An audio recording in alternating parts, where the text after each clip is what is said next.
I come from an area where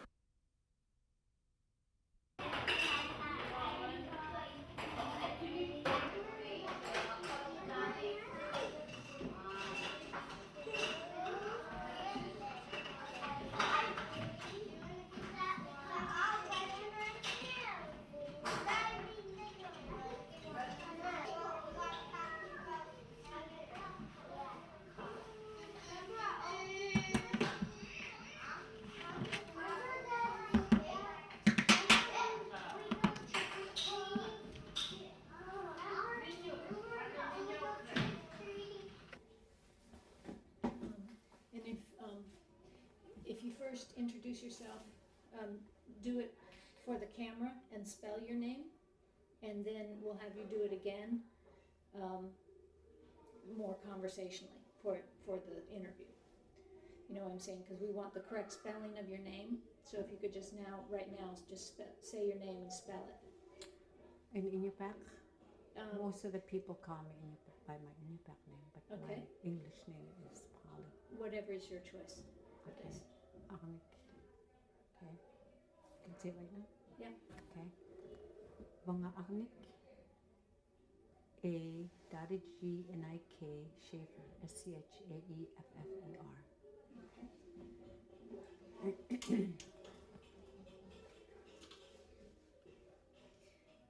Okay, go ahead now and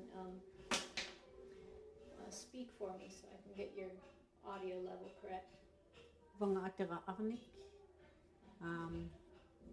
Ikamluk hatlumluk panigiga nganud bingmin. Iso rirungashin uvanin Nikaitchuat Ilisagviat. I'm Agnik Schaeffer. I'm teaching here at Nikaitchuat. My parents, I'm originally from Narvik, and my parents were Albert and Minnie Sheldon. This is our 8th year here at Nikaitchuat. We started, the parents were concerned about losing the language and culture. So they formed a group to start the Nikaitchuat Immersion School. And from there, we had, It's I'm all blanked right. out. We edit it. I'm blanked out. Our language is on the verge of being lost. There's very few fluent speakers. Our hope is in these children and the elders to converse to each other to get more people speaking it again. 8 years ago now, the parents were concerned about losing the language and cultures. So we formed a group, and in that group there was people that had to look for a building, had to look for equipment, teachers, and books. So we. Okay, so you were talking, why don't you start again with, in this group there was? In this group there were people that had to find a building, desks, chairs, equipment, books, and teachers. And we never started school before, so we weren't sure how to do it. The hardest part was just thinking about how do we start this. And then someone said, just do it. And we did. Somebody set a date, September 10, okay? This the day when the school will open. And we did it. There were a lot of parents that were supportive. Even now, we still have a lot of parental involvement. And we had our first students that were here for about 4 years. and then they moved over to what we call the big school, the elementary school. They fit right into their age group and their grade level. And now they're high in reading and math after being here at the Nikaitchuat school. And our mission is to instill the knowledge of Inupiaq identity, dignity, respect, and to cultivate a love of lifelong learning. And then we seek each child's gift. Some of them are artistic, some of them are very good with math, and some are just natural speakers. And some love to sew, and so we look for their gifts and then support and push their gifts. Mm-hmm. And every day we teach respect. Our rule is what's that saying? Do unto others as you would have others do unto you. Just to teach them to be good to each others, to be kind to animals. That we're losing a lot of that in the community, the respect. And when they move from Nikaitchuat to the big school, that's the first thing they notice is that our students are very respectful. So our classroom is not only here, we go out to the community, we go out to the tundra, the beach, we go out and check net, everything, we teach the language and the culture. We bring in animals. They donate animals to the school, so we cut them all up, and the students help doing that. And that's how we're surviving here in Nikaitchuat. Uh-huh. So you teach the language in relation with the cultural skills. Yes. The traditional The life traditional skills. yes. Mm-hmm. Could you say something like that, or in your own words, just because that seems to be the key? Okay. Nikaitchuat Ilisagviat ni Ilisorigut e pavakta na Inupiaq Ilisote niktamna tammakon ligu Ilisote naqataribut uva ikayok naktugut aglan kamaksishik atadamik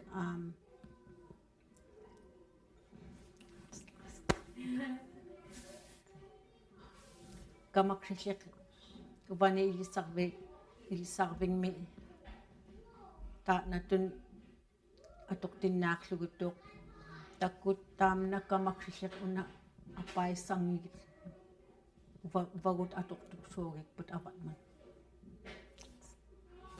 And so give me the translation sort of what you just said. Here at Nikaitchuat, we are teaching respect because that's the key word for everything that we do in our lives, to each others and to everyone around.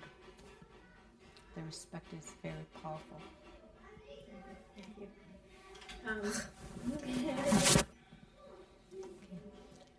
Ukapera uba una ubagut ukarikakput tammakunrit lugu ubagut ubanisakuk tugut taku nalawak midun unni ukak tugut ila nitamanna muminyaichok unni inupetun e pavakta na inyuna kapta ukapera tamnova iglik lugu ubanisakuk tugut. The loss of language is going to be very devastating because that's who we are. The identity for people is our language and culture. There's words that cannot be translated in English to English from Inupiaq because we were brought up doing things in our culture, working in our culture, and using the words. We've lost a lot already because a lot of the way we lived is gone. And if we can go back and reteach it to our children, they could survive a long, long way, and then they'll know who they are. Thank you. I think that's really all. O kapera o te luguch ialugruch vagut uva tamanna inyune itlakput iglaktituk tigut nakut lukayaktok. Keep talking in your back to your children because it's important that you pass on the knowledge that you have. Thank you. Thank you. Good Go morning. Ahead, go ahead and maybe spell your name on. Aana Taeaak. Aana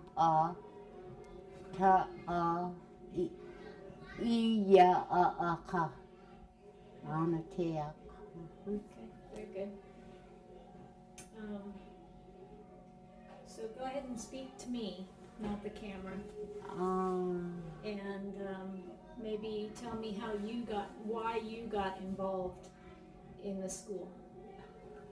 Okay, I got involved, let's see, Selectuna Sandy Kowalski came with an application and asked me if I was interested in working here, and I told her I'm not really that fluent. She said, but you're a preschool teacher. We said, we have a fluent speaker, and what you could do is you could teach her, you know, how the classrooms run, and she will be speaking Inupiaq to you. So she came with the application, and then came and picked me up for my interview.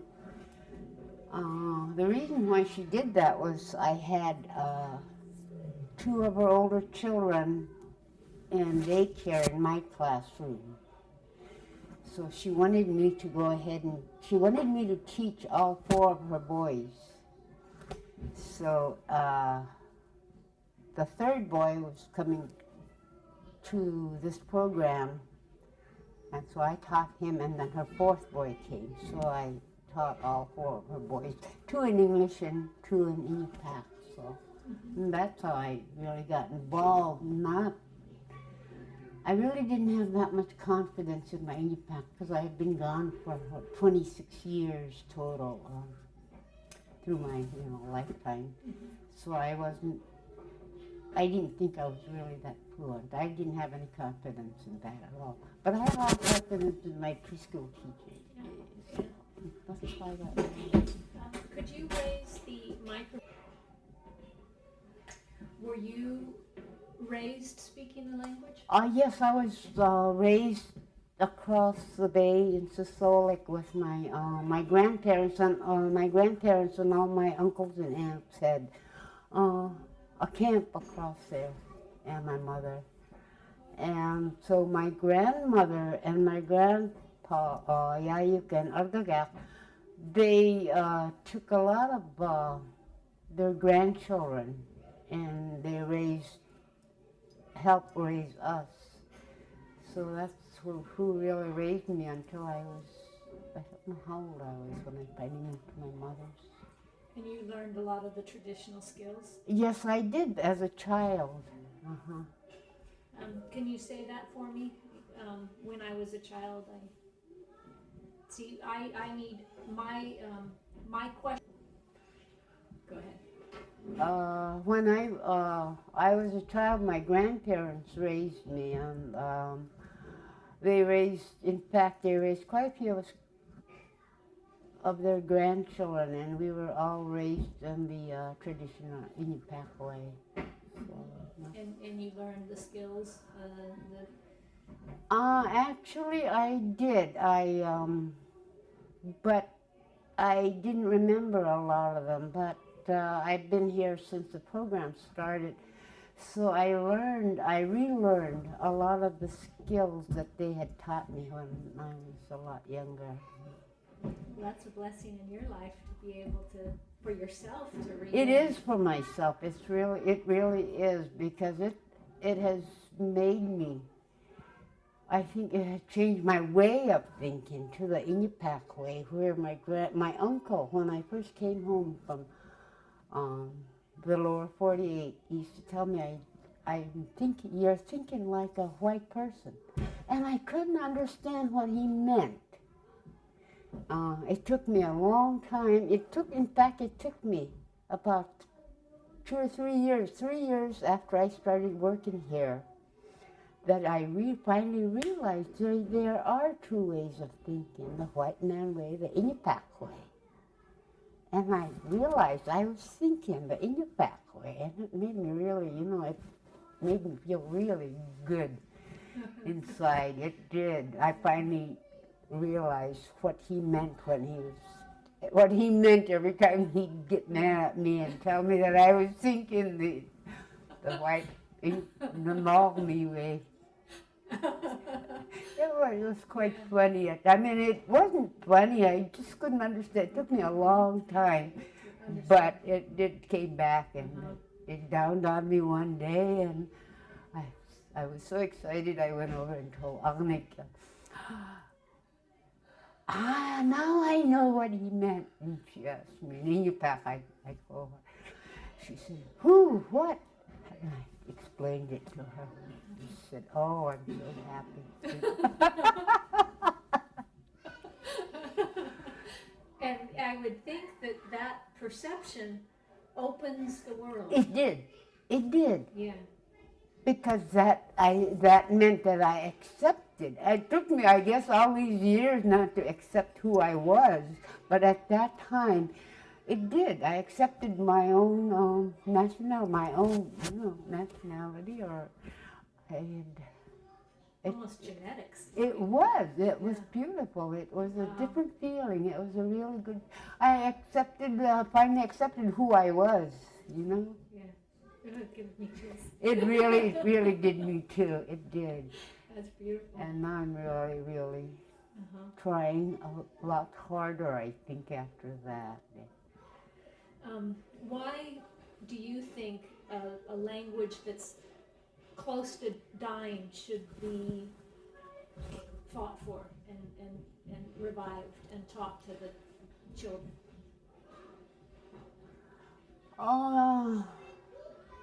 I think, it's just to make, how would you say it, the identity of the Inupiaq. Otherwise, if the language have died, what would we have? Okay, you'd say you're an Inupiaq. Okay, you're different than the Mexican people or the Italian people. They have a language, so do we. But where is it? So that, I think, just for our identity, I think they have to keep speaking the language. Mm-hmm. So. And I would think that the language, in its very specific innuendos, its very specific meanings to the words, and yes, is a bridge. Mm-hmm. Is a bridge between the elders and the children, because I would think a lot that the elders could teach the children couldn't be taught in English, if you know what I mean. I mean, yeah, I think so. Yes, they would.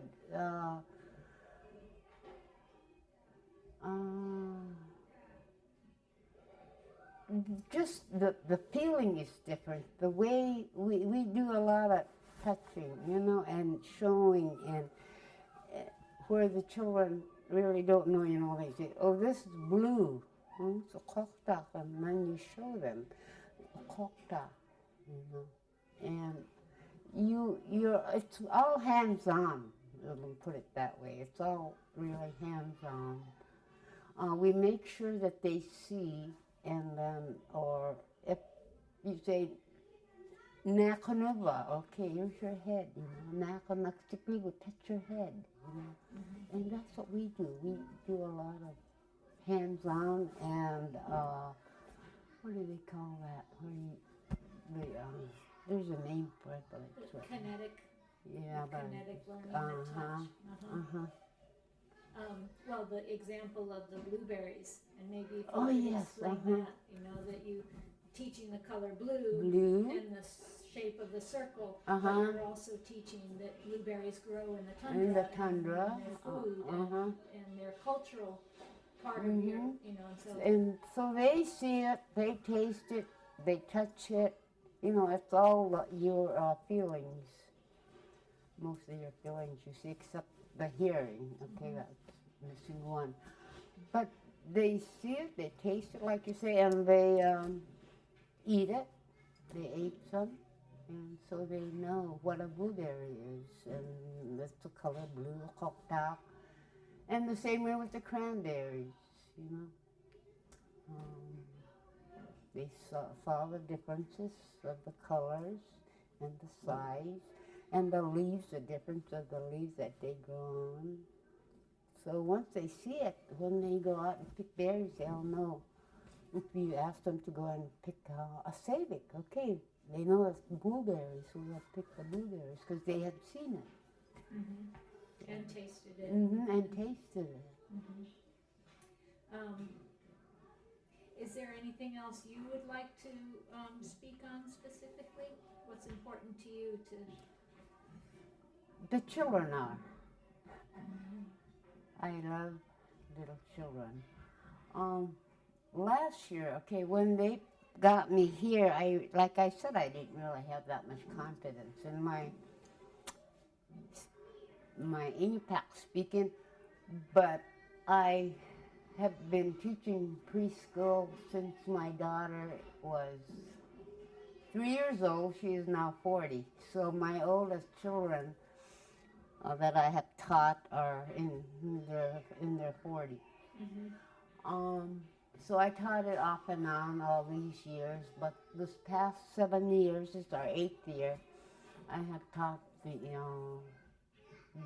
Inupiaq way. So, but it's still the same, you know, you still teach them, the language is just different. You teach them the same way, but,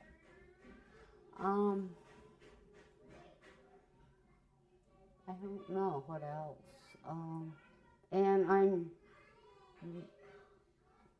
don't know what else to say, really. Well, maybe say for me just what you started off with, but you didn't say it quite concisely, is that the children are what's important to you. They are. The children have been important to me since I had first started as a volunteer in Montana. I started off as a volunteer and with my daughter's age group, and since then I've always loved it. I tried teaching older children, but it's the 3 and 4 year olds that I'm really in tune with. I think I love them.